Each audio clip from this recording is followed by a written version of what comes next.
Hello, we're here in the Congress Center of Davos, where, of course, the World Economic Forum is having its annual meeting. And right over here is the Congress Hall, where not only President Donald Trump gave his famous address yesterday, but also just an hour ago launched the Board of Peace, which is going to be overseeing what happens with the reconstruction of Gaza, and reconstruction not only in terms of physical space, but also putting a whole new way of governing in the country. Congress Hall, interestingly, is a capacity of 1,300. It was completely packed out. We could not stand here and do this yesterday, Cody. They've put in some lines here to do crowd control, but yesterday there was zero crowd control. And today it was a much more muted speech by Donald Trump, half an hour late starting, but only lasted about 25 minutes. And in the speech, which was really meant to be about Gaza and what happens with Palestine, he also spoke about Ukraine. He said we need to solve that war. He admitted, and he rarely does, that it was much harder than he thought it would be. And that was interesting. And then, of course, we had the Gaza moment. Cody, you were in the hall with me. Yeah, I have to say it was a relatively uneventful, and some might even say an admirable speech right at the beginning. Even Trump's biggest critics might be able to argue that, hey, peace is something that everybody can get behind. Most reasonable people would agree. In the broad grand scheme of things, yes, peace is good. The world's a better place when peace is prevalent. Then the entire presentation sort of took a turn, and the exact moment it took a turn was when the president's son-in-law, Jared Kushner, took the stage. And I'm not embellishing when I say this. He started a PowerPoint presentation. He mentioned having a clicker in his hand, and it took what some might call a distasteful turn. Essentially, he said, and correct me if I'm wrong, he called the Gaza reconstruction a great investment opportunity. And that is going to create a firestorm in many parts of the world, especially seeing the ongoing situation in Gaza, the ongoing famine, the fact that medical aid still struggles to get in that country. And that's a vast, vast understatement. I have to tell you, the room itself, as you point out, was already a little bit quiet. There was occasional applause, but at that particular moment, it was a tale of two news conferences, and I really think Mr. Kushner is going to overshadow the president because of how so many people are going to feel that moment was distasteful. He had photos on the screens in there showing... AI generated. Yeah, AI generated, showing houses in Gaza, maps in Gaza, travel places in Gaza, and it did not sit well with me, and I'm a tech policy reporter, this is not my area. I just felt it was off. It was, so I agree with you. I think it was those moments where they were almost talking about a completely different place. The news that came out from the briefing is that Rafah border crossing will open both ways next week. This is huge.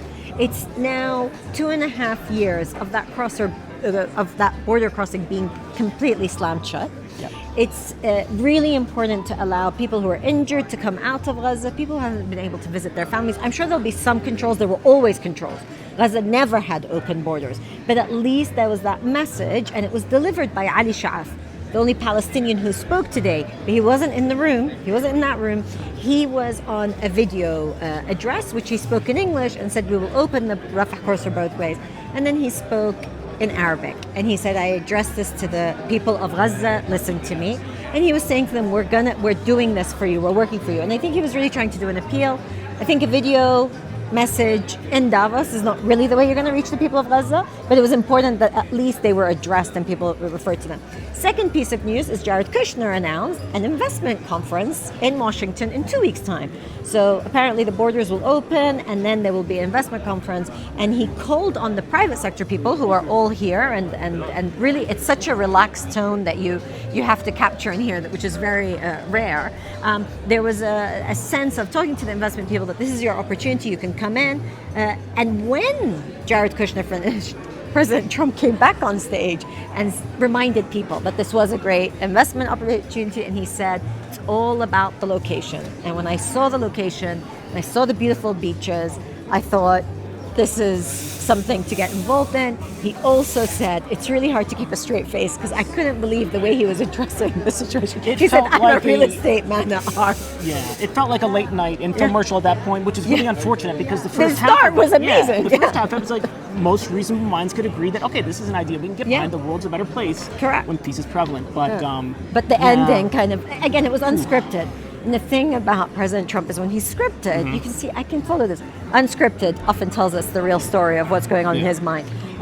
This afternoon, there will be a shift on Ukraine. President Zelensky will be coming, and there's a lot of activity of security people and so forth coming to prepare for his visit. So President Zelensky will come here and talk about Ukraine. President Trump again addressed Ukraine in his speech and said that we need to work on this. There's a lot of concern amongst Europeans here that actually a deal that the Russians want does not only mean that Ukraine gives up territory that already the Russians are in, but even further. The Russians are asking for even more territory that they haven't even won yet. Of course, for the Ukrainians, that is an absolute no. And so the Europeans and the Americans, despite the tension of Greenland, are trying to work on what the Ukrainians will find acceptable, and then the Americans should take it back to the Russians. That's a very important bit of news. And a new development, not on the agenda, Elon Musk will be here. That's in your speciality. Elon Musk will, in fact, be here. It was a surprise to me, and I have to say, it's a surprise.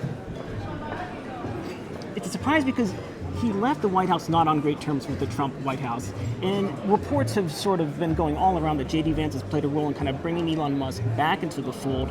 We'll see exactly why he's coming here. The exact nature of what he's going to be speaking about, we don't know. But Trump's going to be here, and one of his former senior staffers, Elon Musk, is also going to be here. And when the President of the United States speaks, the world listens. And when a tech tycoon like Elon Musk speaks, for better or worse, the business world also listens. So we are in for quite a series of moments in the hours ahead.